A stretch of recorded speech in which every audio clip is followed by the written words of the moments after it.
As student, we have discussed the muscles of the superficial layer of the posterior compartment of the forearm. Now we will discuss the muscles of the deep layer. So first we will remove the superficial muscles.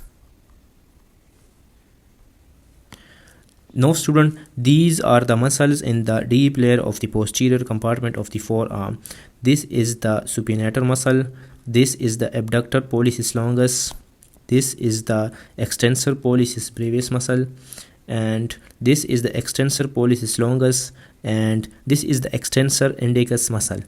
So we will discuss each muscle in detail one by one. So first we will discuss the supinator muscle.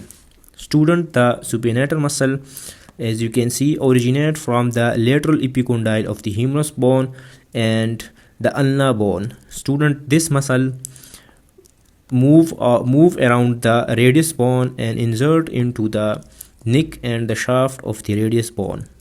Now student, moving toward the blood supply of the supinator muscle. So student, this muscle is supplied by the radial recurrent artery. As you can see in the diagram, this highlighted artery is the radial recurrent artery.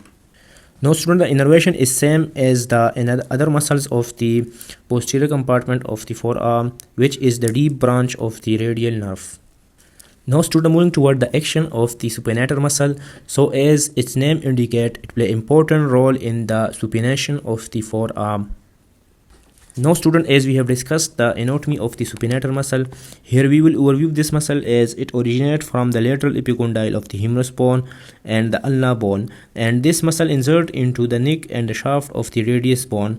It plays an important role in the supination of the forearm, and it is supplied by the radial recurrent artery, which is the branch of the radial artery.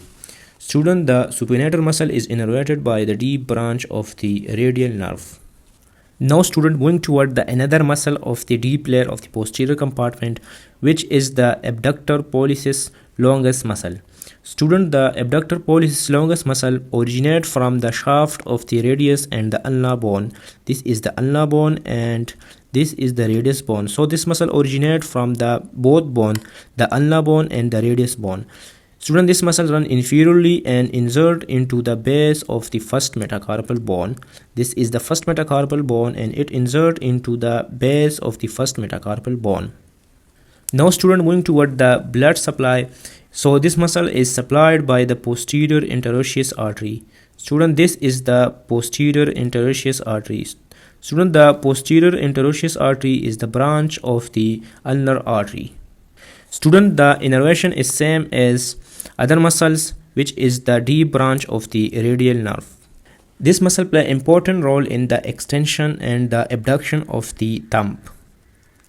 Student, as we have discussed the anatomy of the abductor pollicis longus muscle, here we will overview this muscle as this muscle originates from the posterior surface of the shaft of the radius and ulnar bone and insert into the base of the first metacarpal bone. This muscle plays an important role in the extension and the abduction of the thumb. Blood supply. Student, this muscle is supplied by the posterior interosseous artery and it is innervated by the deep branch of the radial nerve. Now student, moving toward the third muscle of the deep layer, which is the extensor pollicis brevis muscle. So student, the extensor pollicis brevis muscle originates from the posterior surface of the radius bone. This is the radius bone and this muscle originates from the posterior surface of the radius bone. Student, these muscles run inferiorly and insert into the proximal phalanges of the thumb. This is the thumb finger and this is the first metacarpal bone. This is the proximal phalanges and this is the distal phalanges. Student, the thumb finger has only 2 phalanges while the rest of the finger has 3 phalanges bone.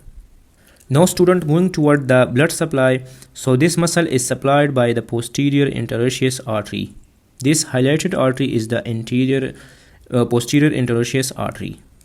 Student, this muscle is innervated by the deep branch of the radial nerve. Now student, this muscle plays an important role in the extension of the metacarpopharyngeal joint of the thumb finger. Student, as we have discussed the anatomy of the extensor pollicis brevis muscle, so here we will overview this muscle as it originates from the posterior surface of the shaft of the radius bone and insert into the base of the proximal phalanges of the thumb. It plays an important role in the extension of the thumb finger at the metacarpopharyngeal joint. It is supplied by the posterior interosseous artery and innervated by the deep branch of the radial nerve. Now student, the extensor pollicis longus muscle. So student, the extensor pollicis longus muscle originates from the posterior surface of the shaft of the ulnar bone. This is the ulnar bone. And student, this muscle runs inferiorly and insert into the distal phalanges of the thumb. Student, this muscle is supplied by the anterior interosseous artery, while the extensor pollicis brevis muscle is supplied by the posterior interosseous artery. This highlighted artery here, this is the anterior interosseous artery. So this muscle is also innervated by the deep branch of the radial nerve. Now student, moving toward the action of the extensor pollicis longus muscle. So this muscle play an important role in the extension of the distal phalanges of the thumb. So here we will overview this muscle as it originates from the posterior surface of the shaft of the ulna and it insert into the base of the distal phalanges of the thumb. It play an important role in the extension of the thumb and the distal phalanges of the thumb.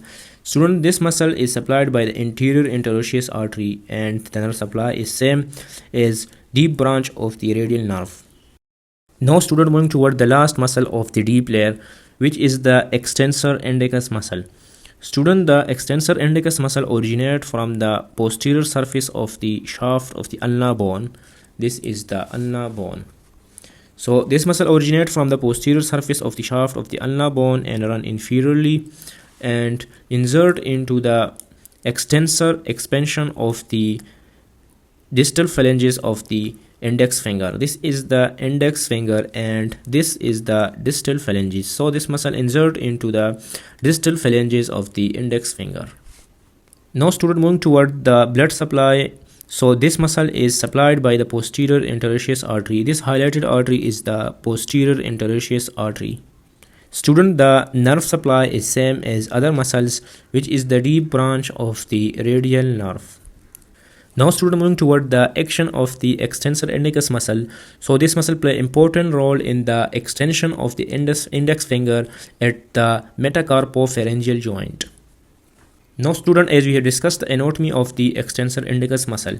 So this muscle originates from the posterior surface of the shaft of the ulna and insert into the extensor expansion of the index finger or the distal phalanges of the index finger. This muscle play an important role in the extension of the index finger at the metacarpopharyngeal joint. This muscle is supplied by the posterior interosseous artery, which is the branch of the ulnar artery, and the innervation is same as other muscles, which is the deep branch of the radial nerve.